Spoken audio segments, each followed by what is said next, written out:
ponerse. Buenos días entonces a todas, a todas y a todos.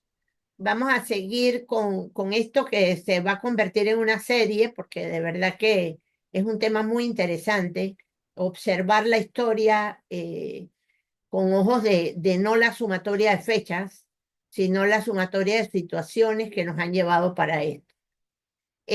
Recuerden que nos llamamos Panamá, una mirada al pasado y una visión al futuro, y vamos para la segunda parte, que es la conquista y la colonización. Así que vamos a pasar a la siguiente diapositiva. Recuerden que la otra está grabada. Ok, bueno, en esta parte de la presentación vamos a hablar más o menos del inicio de la colonización española dentro del proceso del Istmo de Panamá. Entendiendo que durante ese periodo de tiempo en realidad pues era el virreinato de Castilla de Oro. Como habíamos hablado anteriormente, hasta el final de la primera parte de este programa, eh, con el, antes de llegar el cuarto viaje de Cristóbal Colón, Rodrigo de Bastidas hace una expedición nombrada por la corona española, en donde él viene junto con Vasco Núñez de Balboa como polizonte, de hecho, de su expedición, y fundan la ciudad de Santa María de Antigua del Darién. Esa fundación de ese primer asentamiento humano en tierra firme fue el inicio del proceso del desarrollo de la colonización española en el Istmo. Como el propósito de toda esta conversatorio, en realidad, siempre es hacer ese análisis de cómo sucedió, cómo ha sucedido la historia de la creación de la idiosincrasia panameña para llegar a lo que puede ser un poco antes de lo que estábamos conversando, de estas situaciones, de esta crisis social un poco compleja en la que países como Panamá, porque en realidad esto se replica en gran parte de América Latina, porque parte del ejercicio de la colonización española, esa idea de colonización, que ahora vamos a hablar muy particularmente, es parte de las razones por la que la perspectiva de desarrollo política de países como Panamá todavía es sesgada por algunas ideas. Entonces, como mencionábamos, esa expedición de 1501 de Bastidas entra a las costas caribeñas y a través de las aportaciones y el desarrollo de Vasco Núñez de Balboa, entonces se funda la ciudad de Santa María de la Antigua del Darién en 1510. Eh, en 1513 viene Pedrarias Dávila, del cual vamos a hablar un poco más adelante, creo que en nuestra En la tercera siguiente. presentación, porque tiene una historia bastante interesante de ese desarrollo de la historia de Vasco Núñez de Balboa con Pedrarias Dávila. Pero nos vamos a focalizar un poco en las causas de la colonización. Y vamos a señalar nada más para que se recuerden que todavía están tratando de descubrir a dónde están, o sea, que los españoles que nos conquistan no sabían claramente a dónde estaban. Eh, la colonización inclusive empieza es en las islas, o sea, en lo que es el Caribe, y establecen como puerto fijo Cuba, o sea, que ellos establecen un lugar un poco más cerca de España, pero que en realidad lo están haciendo a tientas. Es muy importante seguir esa idea hasta que por fin realmente, años después, con Américo Vespucci, que por eso es que queda el nombre de América, que eso lo vamos a ir viendo cronológicamente, estos españoles que están llegando aquí no tienen la menor idea de a dónde están llegando. Creen que están en las Indias, no están claros en qué tierra, es como si llegáramos ya hubiéramos colonizado el espacio y llegamos a un planeta nuevo. No sabemos si las plantas crecen para arriba, para abajo o qué. Y la información que tiene la corona española es bien pobre, porque precisamente para lograr estos conquistadores seguir colonizando, pues comenzaron a echar cuentos, porque en realidad empezaron a echar cuentos. Así, había ríos de oro, árboles donde crecía el oro, etcétera, etcétera. Y como están leyendo acá abajo, ¿qué pasaba en Europa? Europa estaba en pleno expansionismo europeo Y para poder expandirse y lograr todas esas grandes o pequeñas dinastías, vamos a llamarlo así, había reyes en Europa, esas cortes costaban un montón de dinero y había más pobres que ricos. O sea que para ellos subsistir, guardar sus espacios, etcétera, necesitaban un ejército, necesitaban sostener a sus nobles, etcétera, etcétera. O sea, que iban a recibir un montón de dinero de un lugar que ellos se lo apropiaron para ellos, era básico. Y esa fue la base de la colonización, que ahora ya no vamos a seguir analizando. Pero lo que estaban buscando era riquezas y lograr entonces poder seguir mercantilizando, que era la base de las ganancias, bueno, de esta época también, porque precisamente en eso estamos ahora mismo, en los mismos aranceles y en los mismos problemas. Correcto. Es interesante porque entender el trasfondo histórico de Europa en el momento, la conquista de América marca el proceso de transformación del cierre de la Edad Media, de la Edad Antigua, a la Edad Moderna. Y eso es importante entenderlo porque toda esa exploración europea en realidad nace de una Europa que viene de una crisis sanitaria, económica, viene a través de un proceso de explotación de sus propios súbditos. Las personas que vienen saliendo de Europa son personas que ya no aguantan más el yugo del proceso de lo que fue el medioevo y los procesos tan difíciles que tenían justamente las dinastías de las casas de Europa. Y una de las cosas interesantes, porque de hecho ya nosotros estamos en 1500 pero más o menos en 1470 sucede el Tratado de Tordesillas, que fue en el momento en donde una de las cosas importantes que trae España en su proceso de colonización es que en realidad España no venía a desarrollar una tierra nueva. Ellos cuando se chocan con América, ellos pensaban que se habían chocado con las Indias.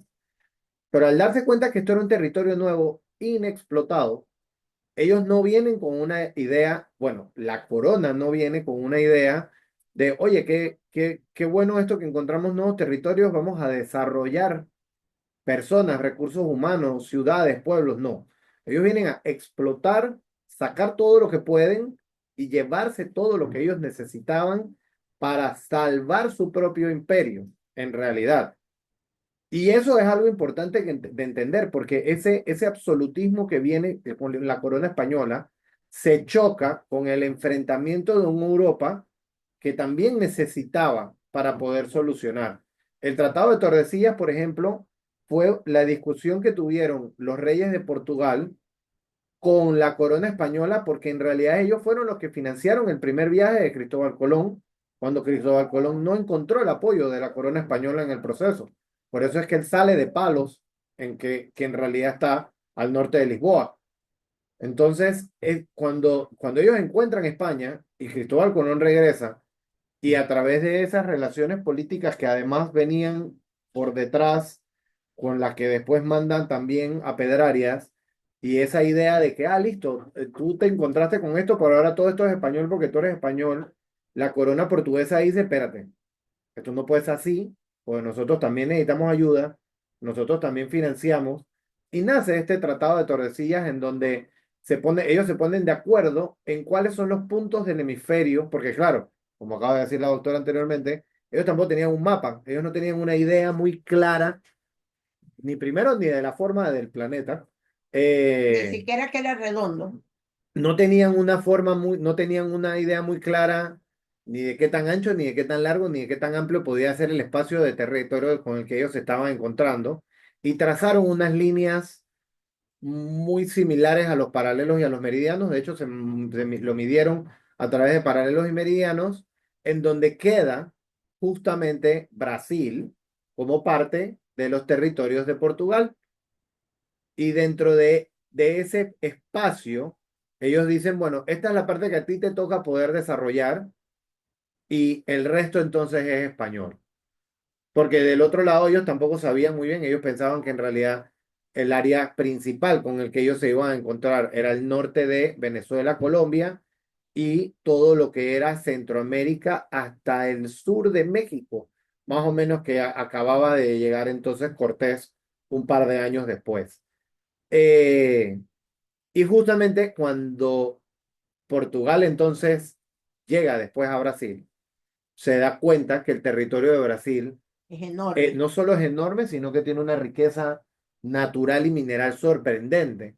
Pero los portugueses sí vienen con una idea muy diferente a la corona española del proceso de colonización. En Brasil, el proceso de colonización española fue más pasivo hacia el indígena porque el territorio fue mucho más agresivo. Como ellos llegaron directamente a tener que entrar por la Amazonia, fue muy difícil y requirieron mucho apoyo por parte del indígena para poder explorarlo. Entonces las relaciones fueron mucho mejores. Ellos explotaron fue el proceso Del africano del que lo africano trajeron que directo. trajeron y entonces explotaron entonces el comercio de personas a través del esclavo, que sí fue un proceso difícil en Brasil, pero el del indígena fue un poco mejor manejado. Acá, a ver. Entonces, esa situación particularmente trae una transformación al mundo, que yo justamente hace poco estaba dando esta clase a mis estudiantes aquí del colegio y les explicaba que después de la Edad Media, esta fue uno de los momentos en donde la globalización inició, para decirlo de esa manera. Todo lo que nosotros entendemos ahora mismo como transformaciones culturales que suceden a menudo, yo hablaba con ellos, por ejemplo, con el tema de la gastronomía, el tema de los lenguajes, todas estas situaciones, esta fue la primera vez que en el mundo sucedió esto de una manera tan impactante, porque Europa ya tenía casi 1000 años de desarrollo dentro de una paz bastante conocida con respecto a su exploración.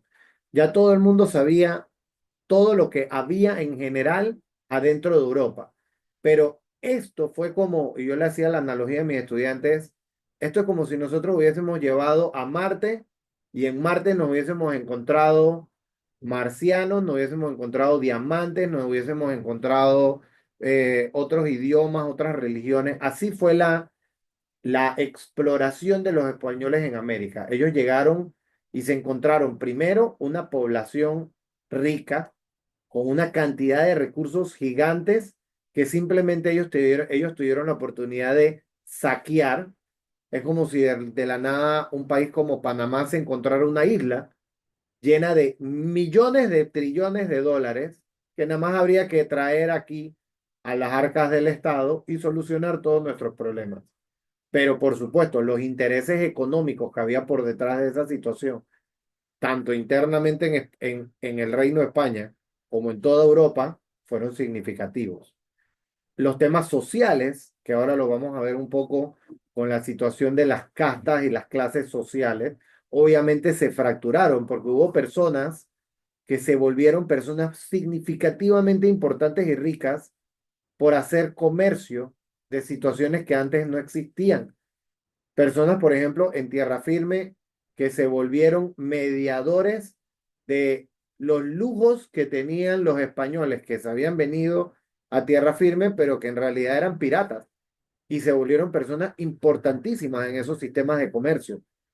Y esas personas que no eran burgueses, sino que en realidad eran personas que nunca hubiesen pisado un palacio, se convirtieron en personas que quebraron los sistemas económicos de Europa, porque eran los encargados de manipular todas las cargas y todas las cosas de riquezas que iban y que venían, porque en realidad no solo todas las cosas que los españoles necesitaban de América, sino todos los españoles que vinieron a América y querían su vajilla entera que querían traer de España y querían sus alfombras que querían traer de Granada y querían seguir comiendo las cosas que comían de allá y querían sus conejos y querían los platillos de comida que traían de allá y hubo toda un desarrollo comercial de todas esas cosas que se incluyeron entonces en la cultura americana. Obviamente las transformaciones políticas, porque definitivamente la perspectiva política que nació dentro de esta situación fue muy compleja, porque muchas de las personas que llegaron también a América, obviamente por órdenes de la misma colonia española o de los otros reinos que mandaron a colonizar, también tenían sus segundas agendas. Ellos venían nombrados por el rey, pero por supuesto que muchos venían también a quedarse con un poco de más. No tenían tampoco, no es que habían estos sistemas de auditos tan perfectos. Entonces uno decía, bueno, sí, yo saqué 50 cofres de oro, yo voy a mandar 30 a la corona, pero yo me quedo con 20 acá. Y con esos 20 agarro y negocio un lado más de territorio que tampoco le digo a la corona que me estoy quedando. Agarré y extinguí a una pequeña población indígena del lado de acá, que también me estoy quedando con su autoridad, pero tampoco estoy declarando. Y ese tipo de cosas, cuando entonces, obviamente, en la prolongación del tiempo de la información, se podrán imaginar cuánto podía tomar cruzar una carta de información de notas de lo que llevaba un enviado real de la corona a América para que entonces él supiera de verdad lo que estaba pasando, para mandarlo a un escriba para que entonces eso regresara a España y que de verdad le llegara de vuelta a la corona. Entre ese periodo de tiempo ya había miles de cambios porque era un lugar que además estaba cambiando a diario. O sea, eran lugares en donde en 10 años existían dos, tres, cuatro poblaciones diferentes que se fundaban y nadie sabía realmente quién estaba cobrando los impuestos, quién hacía las delimitaciones de tierra, quién se estaba quedando con todo, quién no se estaba quedando con nada. Ahora, por ejemplo, vamos a ver, porque haciendo la investigación de esto, encontramos una página bien interesante que tiene la trayectoria histórica de las fundaciones de las ciudades, de los poblados en Panamá, y uno se da cuenta lo rápido que se fundaron muchos poblados aquí también, lo cual denota que en realidad había muchas personas con intereses de desarrollo económico individualmente en cada una de las áreas. Y a la vez que se formaban estas ciudades, para que vinculemos qué estaba pasando con la población nativa, desaparecían las posibilidades para la población nativa. Ciudades enteras desaparecieron para ellos y su sistema de cultura y su sistema de vida y todo lo que estamos hablando también se transformó. O sea, que era una transformación para todas esas personas que estaban ahí. Correcto. Del otro lado, por ejemplo, el tema de las transformaciones religiosas, que definitivamente el concepto de la religión jugó un papel importantísimo frente a la estructura de la colonización, porque la creencia místico-religiosa que traía el indígena, el nativo americano, cuando el español le impuso la religión católica como orden de la corona, obviamente tuvo un papel de mucha mística en ese ejercicio, porque no en todos los lugares, por ejemplo, México, un ejemplo muy interesante sobre eso, en donde como los españoles muy inteligentemente también jugaron con las figuras místicas de la religión católica y las fueron mezclando un poco con las tradiciones culturales indígenas para mezclarla, porque por ejemplo, ellos utilizaron, como un ejemplo nada más histórico, ellos utilizaron la figura de la Virgen de Guadalupe como una figura impositoria sobre la deidad principal que tenían los mexicas y los aztecas, que era Quetzalcóatl, que era el dios más importante, que era una serpiente emplumada. Y ellos utilizaron el ejercicio de que la Virgen había pisado la serpiente y que esa serpiente no era la serpiente, porque ellos no conocían el Antiguo Testamento, ellos no tenían idea de la historia de la serpiente de Adán y Eva. Entonces ellos agarraron y le dijeron, esta serpiente es Quetzalcóatl. Por eso es que nuestra diosa, nuestra Virgen, es más importante que la de ustedes. Y ellos dijeron, esto tiene sentido, porque ustedes tienen más armas y tienen más fuerza y ya tienen la imagen presentada aquí. Entonces ellos fueron unificando un poco esa mística y de la misma manera algunas tradiciones místicas también indígenas latinoamericanas, pues traspasaron un poco las fronteras y se fueron sembrando también un poco en Europa. Entonces ese intercambio religioso tiene algunas figuras interesantes en esa transformación de la religiosidad porque, por ejemplo, aquí en Latinoamérica se ve mucho cómo existen iglesias que los tallados de la misma iglesia utilizan una simbología tanto nativo-indígena como española para hacer que el nativo americano se sintiera un poco más en confianza de la religión que estaba absorbiendo. Y eso requirió una transformación religiosa importante. Y no olvidemos entonces que también había una transformación en Europa, porque todas estas variables hay que mantenerlas durante toda la colonización, porque Europa también se estaba dividiendo. Solo Latinoamérica estuvo metida totalmente bajo la religión católica. Y esa religión católica se cerró desde España para que no se abriera más en distintos grupos protestantes. Y entonces marcó también una, vamos a decir, una radicalización de la forma en que las instituciones religiosas, que ahora vamos a ver inclusive los convenios y acuerdos que hace el Estado español con la propia Iglesia Católica, o sea, con los papas, para poder funcionar de una manera unida y no dividirse, porque si no hubiera pasado lo que pasó en los Estados Unidos, que entonces los Estados Unidos inclusive se volvió en tierra abierta para todos los protestantes, o sea, que funcionó como un lugar para exiliarnos, pues. Y por supuesto, todo eso creó una serie de transformaciones culturales que también crearon una época de gran esplendor. No nos olvidemos de eso tampoco. Aquí en América se construyeron ciudades enteras, se construyeron basílicas, se construyeron castillos, la gente se hizo muy rica, pero no olvidemos que a costa siempre de una población, que siempre es lo que se repite, porque tenemos que estar claros que estamos analizando esto para poder entender por qué esta pirámide bendita, donde ciertas personas tienen un núcleo de poder, esta bendita clase media, y después todos los demás no hemos cambiado de la época medieval, donde tú tenías directamente lo que se llamaba los siervos de la tierra. Ellos cosechaban y trabajaban, pero nunca obtenían nada de esa tierra. Ellos obtenían la comida si acaso, ¿no? El único dueño de la tierra, el que está ahí arriba en la pirámide. Entonces eso nos va a marcar algo que todavía se perpetúa en nuestro sistema actualmente. Pero la colonización tuvo, vamos a pasar a la que sigue. La colonización fue muy bien pensada y diseñada desde la corona española. Hey, bueno, explica esa, que esa es la Sí, que... este era el cuadro del cual les hablaba, que por ejemplo aquí nosotros, aquí abajo, cuando pues yo le voy a pasar a la doctora la presentación, y aquí abajo ustedes pueden acceder.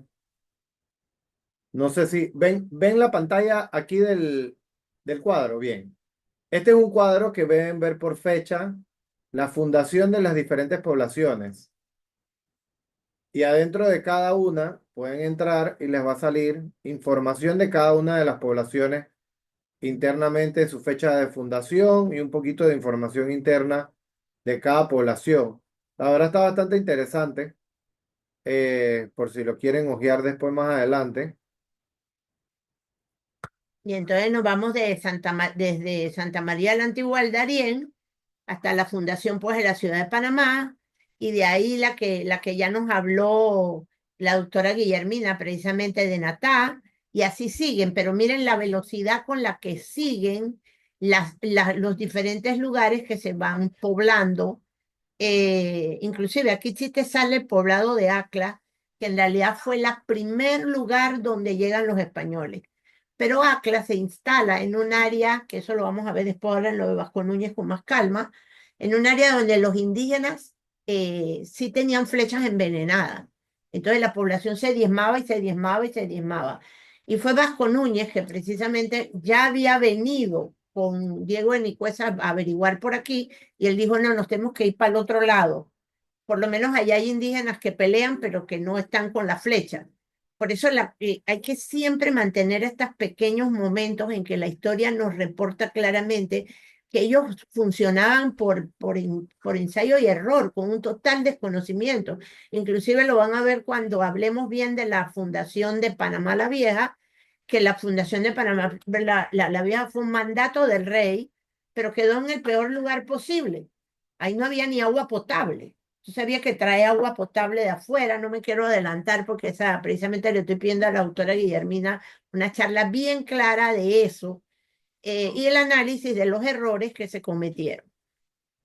De la colonización tuvo un sistema, fue diseñada de una manera determinada, y ahora que la estamos viendo desde esta manera, uno se da cuenta que era crónica de una muerte anunciada.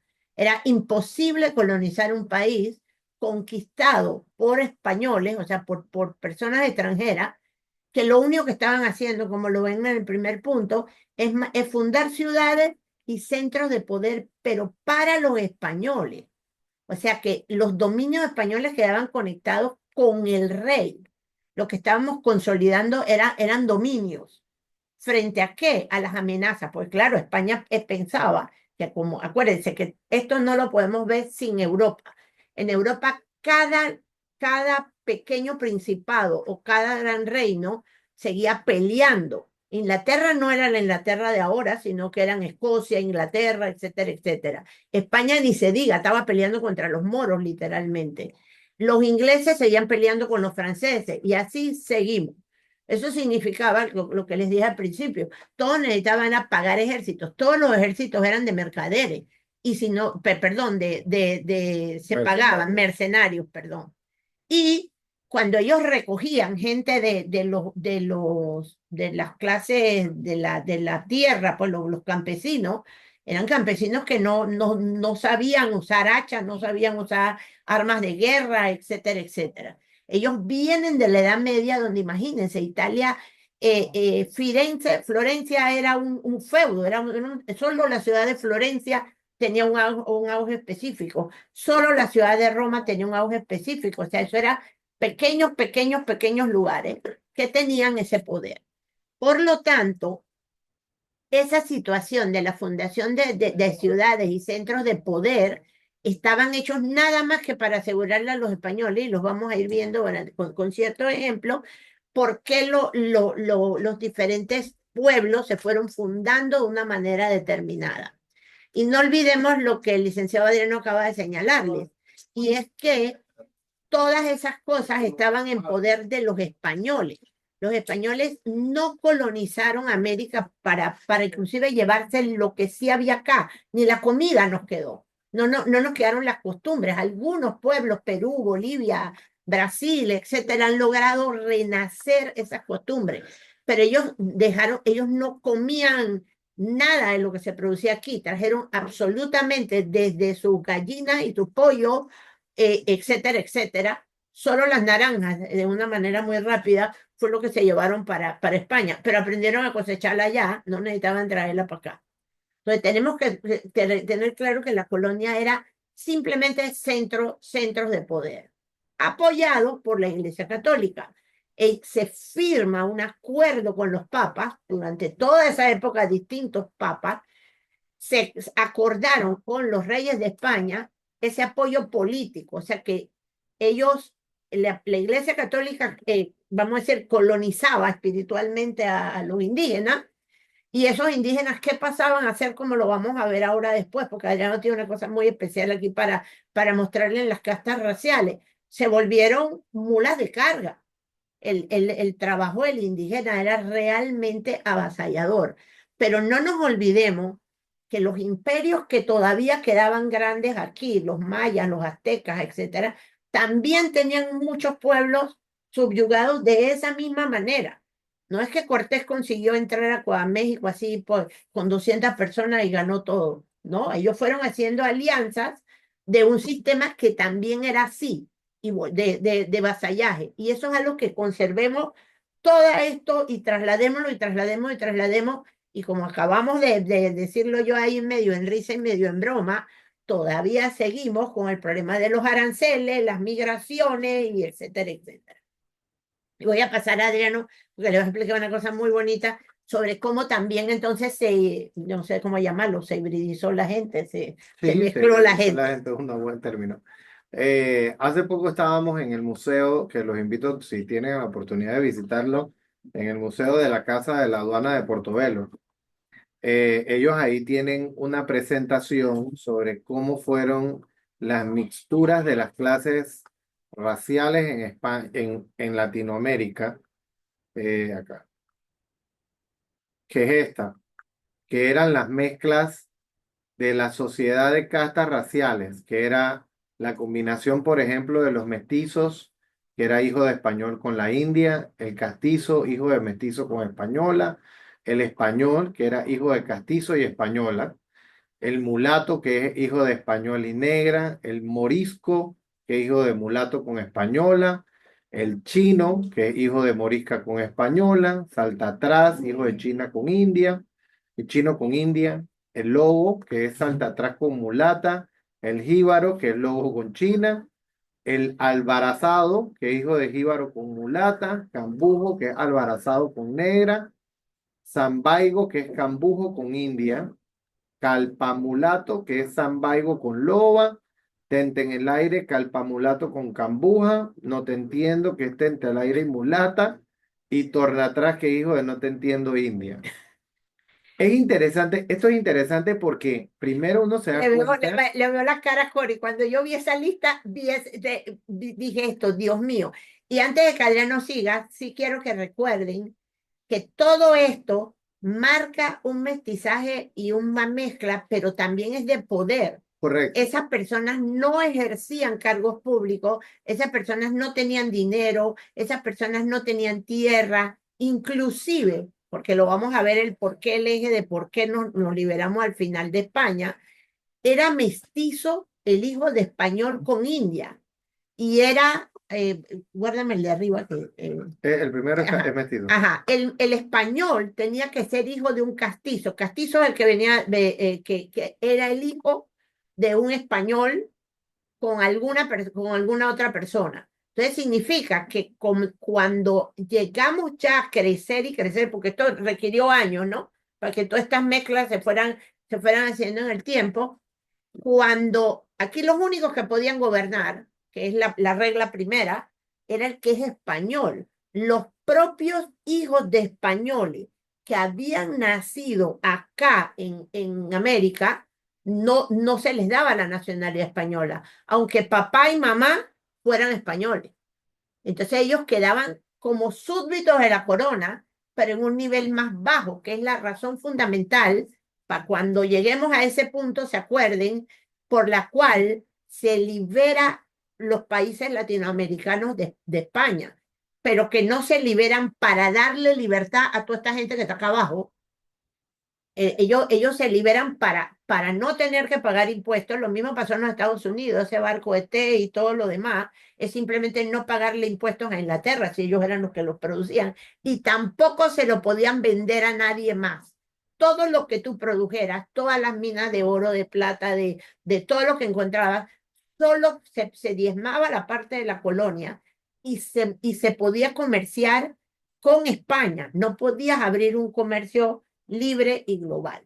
Y ya le doy la palabra a Adriano, porque de verdad que esto es un cuadro más increíble. es tal cual como acaba de decir la autora, que definitivamente ese ejercicio de ese mestizaje, de esa mezcla cultural, produjo una enorme cantidad de situaciones sociales que hizo que muchas de estas personas, que por supuesto en su desarrollo económico diario, muchos lograron imponer muchas situaciones importantes, pero seguían siendo ciudadanos de segunda, tercera y cuartas categorías frente a las perspectivas de la colonia, de la corona. Entonces, a mí la verdad que sí me pareció bien interesante y hay cositas, hay detalles, por ejemplo, me pareció muy interesante como, por ejemplo, el tema de que fueran hijos, o sea, como hay muchas tradiciones religiosas y étnicas que también tienen este ejercicio un poco interesante, ¿no? Que, por ejemplo, el hijo de un español con una india era un mestizo, pero el hijo de un castizo, por ejemplo, un castizo, que era un hijo de español con india, si tenía hijos con una española, esa persona volvía a ser español. O sea, el hecho de que el vientre de la madre fuera español limpiaba un poco el proceso jerárquico y del estrato social del hijo de esa familia. O sea, se mestizaba menos, Se porque como mestizaba ven, menos. el castizo es hijo de un mestizo, que en realidad es hijo de un español con India, que tenemos que estar Correcto. claros, vamos a seguir la historia, ¿no? ¿Qué pudieron hacer los españoles aquí en el Istmo? Porque en el Istmo se inicia, y eso es muy importante, yo creo que Panamá se establece históricamente desde el principio como lo que es puente del mundo y corazón del universo. De Cuba, ellos comienzan la colonización de América, comienza por Panamá. Y ese primer grupo de españoles que llegó aquí se tuvo que mestizar con indios, con indígenas, porque no tenía nadie más. Aquí había mujeres indígenas, hombres indígenas y hombres españoles. O sea que lo primero que nació en Europa, perdón, en América, fueron mestizos. Y eso produjo, porque esto se salta. Después yo les voy a fabricar un trabajo muy bonito sobre esto, porque tú ibas perdiendo y limpiando tu raza hasta ser cuaternario. O sea, que 4 generaciones pasaba lo que está tratando de explicar Adriano, que el mestizo es hijo de español con india. Pero si ese castizo, perdón, si ese mestizo se casa con una española, se vuelve un castizo. Y si ese castizo, o sea, se hace un poco más castellano, vamos a decir así, se hace un poco más español, se casa con la española, Adriano lo dijo bonito, el vientre de la española, simplemente volvía a entrar la sangre y por supuesto iban a limpiarla porque solo llevaban una generación para atrás, donde se había mezclado con indio. Entonces ya la gente volvía a nacer, no sé, blanquita y de cabello negro. Entonces ellos lo volvían a hacer español. Y así pues, y eso iba limpiando títulos. Tú no podías ocupar una notaría, por ejemplo. Con todo lo que está debajo de mulato para abajo, nadie ocupaba una notaría. Y Correcto. o sea que tú no tenías ninguna manera de subir al poder. Y vamos a regresar esto de una manera bien rápida para poder seguir, nada más guardémoslo. Ellos tampoco iban a la escuela. Entonces, casi como haber reproducido en todo nuestro pueblo, que ninguno de nosotros es español, esa posibilidad de subir hacia las castas más grandes, porque las más altas, pues. Estamos hablando de economía, porque ese grupo de libertadores de América también vienen de ese pedacito de ahí. O sea que todos eran o mestizos, o castizos, o españoles. Y por eso cuando, por ejemplo, Simón Bolívar va, por lo que lo voy a decir con nombre y apellido, a Simón Bolívar, que era supuestamente la casa más rica que tenía España, perdón, Venezuela en ese momento, después lo vamos a analizar eso, a él lo mandan a España a casarse con una española, para poder que los hijos de él ya no quedaran debajo del problema de que ellos no tenían que estarle tributando a España, ya ellos iban a ser españoles. Y él pues se enamora ya y se trae a la mujer. Para mala suerte no sabemos qué bicho la picó y entonces murió de una fiebre. Pero ese es el claro ejemplo de que los que liberaron América también la liberaron para ellos y nada más que para ellos. Porque el sistema fue diseñado para que ellos nunca tuvieran esa posibilidad. Correcto. Y bueno, definitivamente, justamente como conversábamos, esa situación, esta mixtura, esta transformación, sí, esta transformación definitivamente afectó toda la historia del mundo en general, ¿no? Porque como acabamos de ver, todas estas eran castas que no existían en España, no existían en Europa. O sea, obviamente había ciudadanos de primera, segunda, tercera, cuarta y quinta categoría en Europa también, pero todos eran europeos. Entonces, este nacimiento de esta nueva tierra, de este nuevo lugar, en donde la visión de ese lugar era solamente explotarlos, crea una perspectiva colonialista de comercio muy compleja. Y nace entonces esta idea de esta explotación de esta población, como acabamos de decir, que en realidad se perpetúa, porque el ejercicio de pensar y de cierta manera todavía Latinoamérica funciona un poco así, es una tierra nosotros nos hemos permitido pensarlo como nosotros somos países de servicios, pero la realidad es que la traducción comercial global de ser un país de servicio es un país explotado. Porque en realidad el servicio, el conceptualizarnos como un país de servicio es un país en donde hemos creado un sistema de Dependencia. explotación y de dependencia dentro de nuestra propia propia población. Eh, y que pues definitivamente ahí paralelamente en ese momento nace el inicio del proceso de trata de esclavos africanos, que la verdad es que sí fue muy interesante porque la corona española vino con una idea también, hubo ciertas personalidades en ese momento de la historia, como por ejemplo fue Fray Bartolomé de las Casas, que presentó esta teoría teológica de que en realidad el indígena, al ser mezclado, al ser tan permitido su proceso de mestizaje, que sí tenía un alma digno de proteger frente a la visión de Dios.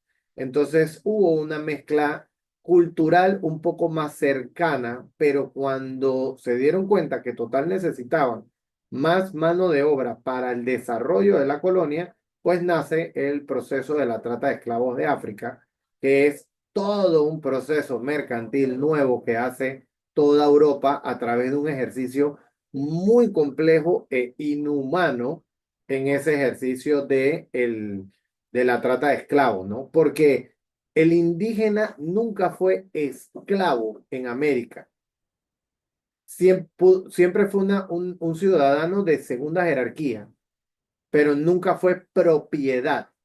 En cambio, el ejercicio de la trata de África fue un ejercicio inhumano en su proceso. Creo que sería bueno más adelante también, aprovechando que este mes es el del mes de la etnia negra, eh, entrar un poco en ese ejercicio de cómo se dio ese proceso de desarrollo en Panamá y de que curiosamente Panamá fue una de las primeras poblaciones en donde la libertad fue adquirible, comprada por parte de los esclavos y nació un ejercicio que en realidad se fue expandiendo por América de los procesos de libertad del africano traído, porque definitivamente sí fue un bastión de libertades en donde, como éramos una población tan pequeña, no fue sostenible el ejercicio de la esclavitud. Entonces, eso creó una crisis interna dentro del propio sistema y la gente empezó a liberar esclavos, porque eran una población muy pequeña y no había estos latifundios en donde realmente la gente podía, no sé, como el sur de Estados Unidos y estos lugares en donde se propagó por tantos años estos ejercicios de la esclavitud. En cambio, por ejemplo, en lugares como el Istmo en realidad se dio por corto periodo de tiempo.